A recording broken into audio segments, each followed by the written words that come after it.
פאה יד שנייה במכון אסתטיק סנטר היא פאה חדשה למעשה. מדובר בפאה שהשתמשו בהם זמן קצר, או פאות שאנשים קנו והתחרטו בכל מיני סיבות מסוימות. מה האפשרויות שעומדות בפניך באסתטיק סנטר חוץ מקניית פאה יד שנייה, ואיך את יכולה להוזיל על עצמך עלויות? במכון שלנו אתם יכולים לעשות טריידינג. מה זה טריידינג? אתם מביאות פאה שלכם, בוחרות אצלנו משהו אחר, ואתם משלמות הפרש במחיר שיכול להוזיל את ההשקעה שלכם בקניית פאה יד שנייה.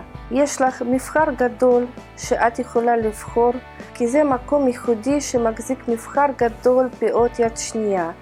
ברוב המקומות מבחר הוא פאות יד ראשונה, או שאצל ספרים תוכלי למצוא מספר פאות יד שנייה, אך במקרים כאלו מבחר מצומצם מאוד, ולכן אין אפשרות לטריידינג.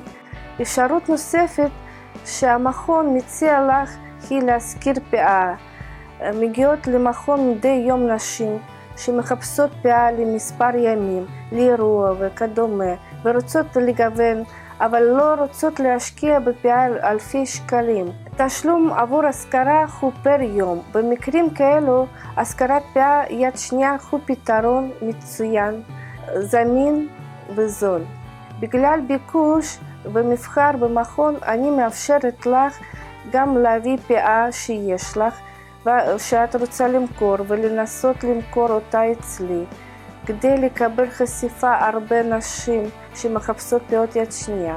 חשוב לי לציין שחשוב מאוד לקבל ייעוץ בבחירת פאות, במיוחד כשמדובר בפעמים הראשונות שאת קונה פאה, כדי לדעת איך לבחור פאה שלך, מה מתאים לך למבנה פנים שלך, איך לטפל פאה בבית כדי לשמור עליה לאורך זמן וכדומה. ניתן להגיע למכון ולהתייעץ איתי, וזהו שירות שנתן לכם אחד שמבקשת לרכוש פאה במכון. מתחת לוידאו צירפתי לך לינק שבלחיצה עליו תוכלי לראות את מבחר הפאות המבוקשות במכון.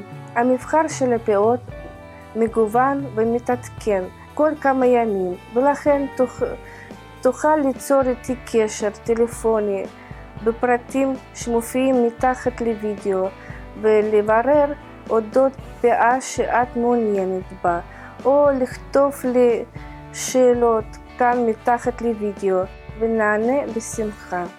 במידה ויש לחברה או משפחה שגם מעוניינת בפאה יד שנייה, תוכלי להעביר אליהם את וידאו באימייל או באמצעות כפתור שיתוף שמופיע מתחת לוידאו. נתראה בוידאו הבא.